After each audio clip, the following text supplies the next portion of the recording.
जब जाति के नाम पर ज्ञान का अपमान हो और सत्य पर असत्य की चोट हो, तब जरूरी हो जाता है कि हम अपने समाज की गरिमा के लिए खड़े हों। हाल ही में उत्तर भारत में जो घटनाएं घट रही हैं, चाहे वो इटावा में कथावाचक मुकुट मणि सिंह यादव जी पर हमला हो या अन्य प्रदेश में पिछड़े वर्गों की संत प्रवक्ताओं के साथ किया गया दुर्व्यवहार, ये केवल व्यक्तिगत हमला नहीं है, बल्कि यह पूरी सामाजिक चेतना को दबाने की कोशिश है। यह एक नियोजित प्रयास है कि यादवों को निशाना बनाकर पूरे दलित पिछड़ा समाज को कमजोर किया जाए। लेकिन इतिहास गवाह है कि यादवों ने हमेशा अत्याचार के विरुद्ध संघर्ष किया है, चाहे वो मुगलों का समय हो, अंग्रेजों के खिलाफ हो या सांप्रदायिक और धर्मवादी राजनीति के विरुद्ध। आज फिर जरूरत है एकता की, शांति की और जागरूकता की, ताकि कोई ताकत हमारे बीच जाति का जहर घोलकर हमें बांट न सके। नमस्कार, जय हिंद। यादव ऊपरी और निचली जातियों का वो बैरियर है जो स्वर्णों की रावण रूपी बुरी नजर दलितों पर पड़ने नहीं देता, हमेशा लक्ष्मण रेखा रूपी ढाल बन जाता है। यही संघी भाजपाइयों का चाल हो सकता है।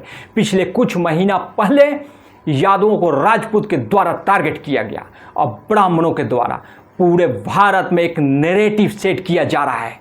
यदि यादवों को दबा दिया तो पूरे पिछड़े और दलितों को कुचलना आसान हो जाएगा।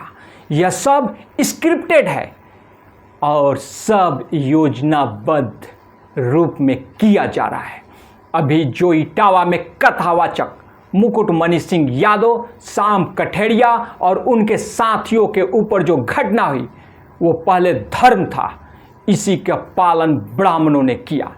ये तो बाबा साहेब ने संविधान लिखकर बदल दिया था। ये कथावाचक बहुत सुंदर और अच्छी ढंग से कथा सुना रहे थे। पूरा ब्राह्मण समाज उनसे बहुत प्रभावित था। जब कथा का अंत हो रहा था तो ब्राह्मणों को लगा इतना अच्छा कथा सुना रहे हैं, बाबा से जान पहचान बढ़ाया जाए। हमारे ही ब्यादरी के लग रहे हैं, तो ब्राह्मण ने उनसे गोत्र पूछा, तो कथावाचकों ने कहा ज्ञान के आगे गोत्र की क्या बात। बार बार ब्राह्मणों द्वारा पूछा जाने के बाद भी यही जवाब मिला, तो ब्राह्मण कहने लगे तुम पंडित नहीं चमार हो। इस पर एक कथावाचक बोलते हैं मैं यादव हूं, और एक बोलते हैं मैं धानुक समाज से हूं। इस पर ब्राह्मणों का गुस्सा 7वें आसमान पर चढ़ गया कि तुम अपनी जाति छुपा रहे हो, तुम लोग चमार हो, अपना आधार कार्ड दिखाओ। झोला से आधार कार्ड निकालते हैं और सभी का आधार कार्ड देखते हैं, कुछ के पास नहीं था। इतने पर ब्राह्मणों का गुस्सा शांत नहीं हुआ, वे लोग उनको पीटने लगे।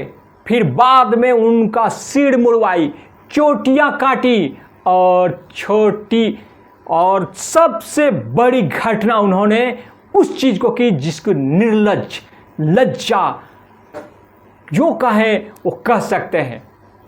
वही छोटी मिट्टी के बर्तन जिस पर आम का पत्ता रखा हुआ था, शायद छोटा कलश प्रतीत हो रहा था।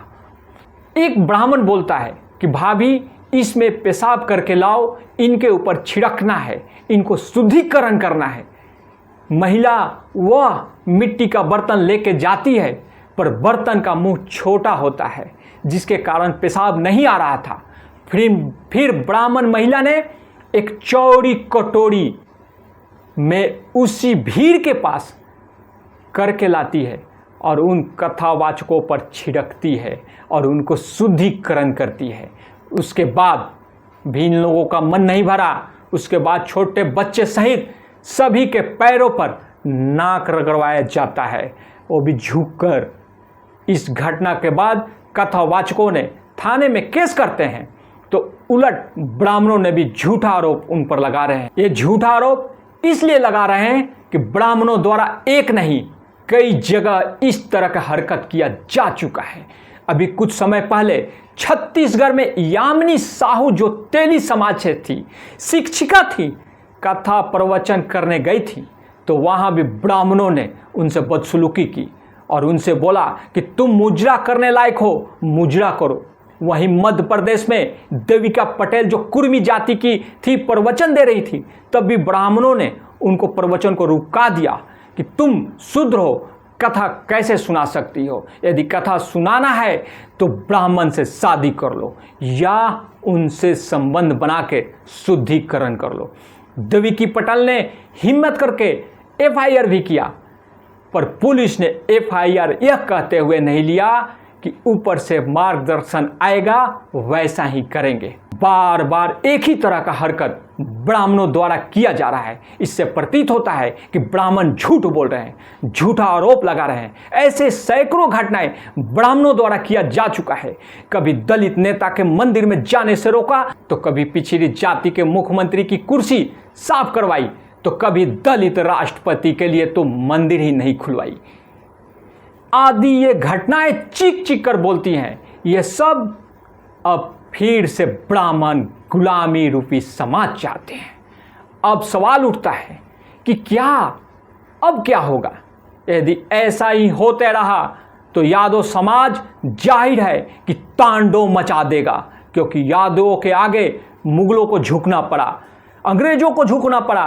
किसी भी राजा के बहादुर योद्धा यादव ही हुआ करते थे। आज भी भारतीय सेना में सबसे ज़्यादा यादव ही हैं। देशभक्ति उनके रग में कूट कूट कर भरी है। मेरा सुझाव है शांति से रहे। पहले सरकार हिंदू मुस्लिम कर धर्म में बांटने की कोशिश की, अब हिंदुओं को जाति में लड़ाकर अपनी रोटी सेक रही है। कृपया इनकी बातों में ना आए, आपसी सद्भावना बना कर रखें। जय हिंद।